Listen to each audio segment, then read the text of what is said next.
प्रभु श्री राम मेघनाद को क्यों नहीं मार सकते थे।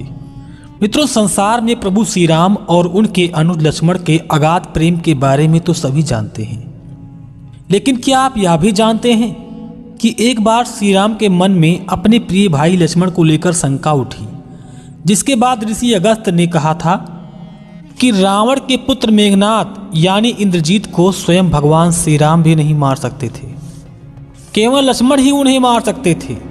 अब महर्षि ने ऐसा क्यों कहा, इसे जानने के लिए देखिए आज की प्रस्तुति। नमस्कार दोस्तों, स्वागत है आप सभी का अध्यात्म गुरु यूट्यूब चैनल में एक बार फिर। इस बात की जानकारी हम आपको इस कथा के माध्यम से बताते हैं। एक बार अगस्त्य मुनि श्री राम की नगरी अयोध्या में आए। जब प्रभु श्री राम अयोध्या के राजा बन गए थे, उसके कुछ दिन की बात है, और लंका युद्ध को लेकर श्री राम और अगस्त्य के बीच बातचीत होने लगी। तब श्री राम ने कहा किस तरह उन्होंने रावण और कुंभकर्ण जैसे वीरों का वध किया है, और भाई लक्ष्मण ने इंद्रजीत और अतिकाय जैसे महान योद्धाओं का वध किया है। भगवान का यह बात सुनकर अगस्त्य मुनि बोले कि इनमें कोई आशंका नहीं है कि रावण और कुंभकर्ण प्रचंड वीर थे, किंतु सबसे बड़ा वीर योद्धा इंद्रजीत ही था। उसने देवराज इंद्र को युद्ध में बंदी बनाकर लंका ले आया था, जिसके बाद ब्रह्मा जी ने उससे दान के रूप में इंद्र को मांगा। तब जाकर उसने उन्हें स्वतंत्र किया, और ब्रह्मा जी ने उसी दिन उसका नाम मेघनाद से इंद्रजीत रख दिया। तब लक्ष्मण ने उसका वध किया। लक्ष्मण के अलावा कोई और उसका वध नहीं कर सकता था। मुनिवर के मुंह से लक्ष्मण की प्रशंसा सुनकर श्री राम प्रसन्न तो हुए, किंतु उन्हें आश्चर्य भी हुआ कि ऐसा क्या था कि लक्ष्मण ही उन्हें मार सकते थे। प्रभु ने अपनी जिज्ञासा अगस्त्य मुनि के सामने व्यक्त की। तब मुनि ने कहा कि हे प्रभु, इंद्रजीत को वरदान था कि उसका वध वही कर सकता था जो 14 वर्षों तक सोया ना हो, जिसने 14 साल तक किसी स्त्री का मुख न देखा हो, जिसने 14 वर्ष तक भोजन न किया हो। मुनि की बात सुनकर श्री राम बोले, मैं वनवास के समय नियमित लक्ष्मण के हिस्से का फल भोजन देता रहा। उन्होंने कहा कि मैं जानकी के साथ एक कुटी में रहता था। बगल के कुटी में मेरे साथ लक्ष्मण रहते थे, और भला सीता का मुख न देखा हो, ऐसा कैसे संभव हो सकता है? 14 वर्ष तक सोए ना हो, ऐसा कैसे हो सकता है? भगवान की बात सुनकर अगस्त्य मुनि मुस्कुराए, और उन्होंने कहा कि भला प्रभु श्री राम से कुछ छुपा है, क्योंकि सभी लोग प्रभु का गुणगान करते हैं, परंतु भगवान चाहते थे कि लक्ष्मण के तप और वीरता की चर्चा हर घर में हो। जिस प्रकार मुनि ने कहा कि केवल लक्ष्मण इंद्रजीत को मार सकते थे, ठीक उसी प्रकार उसकी मृत्यु की बात महाराज विभीषण ने भी श्री राम से कहा था। उन्होंने कहा था कि रावण पुत्र मेघनाद का वध देवताओं के लिए भी संभव नहीं था। उसे तो केवल लक्ष्मण जैसे महायोगी ही उसे मृत्यु के घाट उतार सकते थे। सारी बातों को सुनकर अगस्त्य मुनि ने कहा कि हे प्रभु, क्यों ना अगर आपको विश्वास हो तो इस बात को हम लक्ष्मण से ही पूछें, और उसके बारे में देखिए कि वो क्या जवाब देते हैं। लक्ष्मण जी कुछ देर बाद जब सभा में आए तो श्री राम जी ने कहा, आपसे जो पूछा जाए उसका सत्य जवाब देना। और भगवान श्री राम ने उनसे पूछा कि हम 14 वर्षों तक साथ रहे, फिर भी तुमने जानकी का मुख कैसे नहीं देखा? फल दिए फिर भी अनाहारी कैसे रहे, और 14 साल तक सोए नहीं, ये कैसे हुआ? भाई की बात सुनकर लक्ष्मण जी ने कहा कि भैया, जब हम भाभी को तलाशते हुए ऋषिमुख पर्वत पर गए, तब महाराज सुग्रीव ने आभूषण पहचानने को दिया था।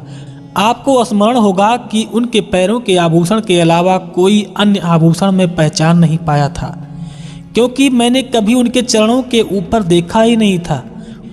वही 14 वर्ष नहीं सोने के बारे में लक्ष्मण जी ने कहा, आप और माता एक कुटिया में सोते थे, मैं रात भर बाहर धनुष बाण चढ़ाए पहरेदारी में खड़ा रहता था।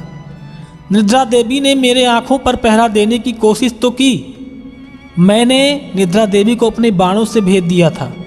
अंत में निद्रा देवी हार गईं और स्वीकार कर लिया उन्होंने, और वे 14 सालों तक मुझे स्पर्श नहीं करेंगी, ऐसा उन्होंने वचन दिया। जब श्री राम का अयोध्या में राज्याभिषेक होगा और मैं पीछे छत्र लिए खड़ा रहूँगा, तब वह मुझे घेरेंगी। हे भैया, आपको स्मरण होगा कि आपके राज्याभिषेक के दौरान मेरे हाथ से छत्र नीचे गिर गया था। लक्ष्मण ने कहा, मैं जब कंदमूल फल लाता था, उसके 3 भाग आप करते थे, एक भाग आप मुझे देकर कहते थे, हे लक्ष्मण फल रख लो। आपने कभी फल खाने को नहीं कहा। बिना आपकी आज्ञा के मैं कैसे खा लेता प्रभु। मैंने उन्हें संभाल कर रख दिया था। सभी फल उसी कुटिया में अभी भी रखे होंगे। उसके बाद श्री राम की आज्ञा से लक्ष्मण जी हनुमान जी की सहायता से फलों की सभी टोकरी लेकर आए और श्री राम के दरबार में रख दिया। फलों की गिनती शुरू हुई, लेकिन 7 दिनों का फल नहीं था। तब श्री राम ने पूछा, हे लक्ष्मण तुमने 7 दिन का आहार क्या किया था। भगवान की बातों को सुनकर लक्ष्मण जी ने उत्तर देते हुए कहा कि जिस दिन पिताजी का स्वर्गवास होने की सूचना हमें मिली थी उस दिन हम लोग निराहार ही रहे।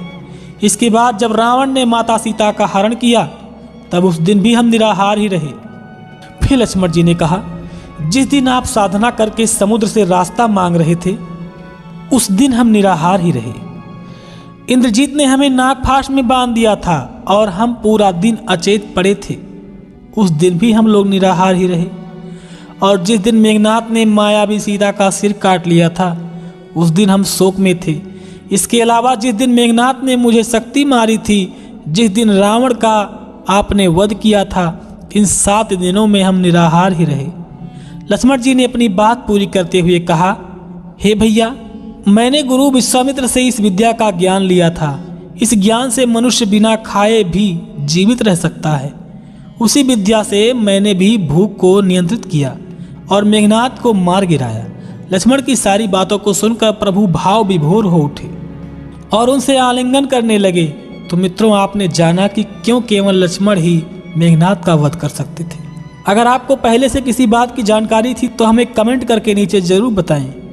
अगर यह वीडियो आपको पसंद आई तो हमारे इस वीडियो को लाइक और शेयर ज़रूर कीजिए। और अगर आप हमारे चैनल को पहली बार देख रहे हैं, आगे और भी ऐसे ही कथाओं को देखने में इच्छुक हैं, तो हमारे इस चैनल को सब्सक्राइब करके बेल आइकन अवश्य प्रेस कर दीजिए ताकि आगे की आने वाली जानकारी आपको सबसे पहले मिल जाए। इसके साथ ही अब हमें दें इजाज़त और इस वीडियो को अंत तक देखने के लिए आपका बहुत बहुत धन्यवाद।